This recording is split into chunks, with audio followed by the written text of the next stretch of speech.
নমস্কাৰ বাইদেউ। হয় নমস্কাৰ। মিনু বাইদেউ, হয় আপোনাক হঠাতে লগ পালোঁ, লগ পাই বৰ ভাল লাগিছে।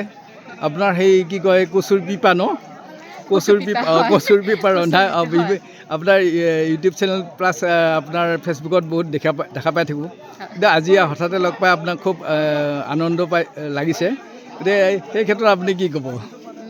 এনেকৈ আপোনাক লগ পায়ো মোৰ ভাল লাগিছে। তাৰমানে এনেকৈও ভাল লাগিছে, মোৰ যে অনুৰাগী বহুত আছে। মই যে মানুহক কিবা এটা আমেজ দিব পাৰিছোঁ, কিবা এটা আনন্দ দিব পাৰিছোঁ।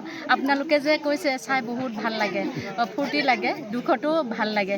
সেইটোৱে মোৰ বহুত আনন্দ দিছে। আপোনালোকৰ ভাষাই মানে মন্তব্যই মোক আৰু বহুত আনন্দিত কৰিছে। আপোনাক লগ পাই বহুত বহুত ধন্যবাদ। আপুনি মোৰ বিশেষ একান্ত ফেন আচলতে মই আপোনাৰ গতিকে সেইকাৰণে আপোনাৰ ভিডিঅ' সদায় চাওঁ। কিন্তু আজি ধৰক এতিয়া আপোনাৰ এটা সংলাপ দিবচোন।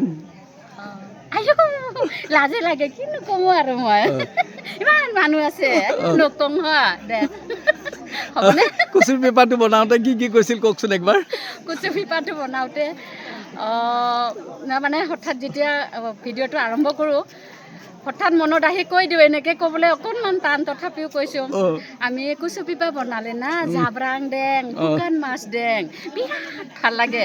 আৰু শুকান মাছটো অলপ পুৰি দেং তেতিয়া আৰু সোৱাদ হয়। আৰু বিশেষকৈ চৰকাৰে যিহেতু সেই গছপুলি ৰুব দি পেলাই কিবা কিবি কৈছিলে, গতিকে সেই ক্ষেত্ৰত কেনেকুৱাকৈ ক'ব কওকচোন একবাৰ।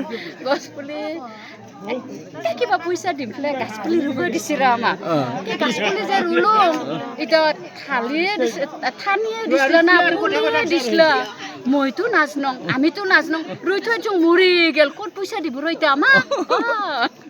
ধন্যবাদ, আপোনাক লগ পাই পেলাই বহুত ভাল লাগিল। আগন্তুক দিনত আৰু ভিডিঅ' পোৱাৰ প্ৰতিশ্ৰুতিৰে আপোনাক আকৌ এতিয়া বিদায় দিছোঁ। ধন্যবাদ।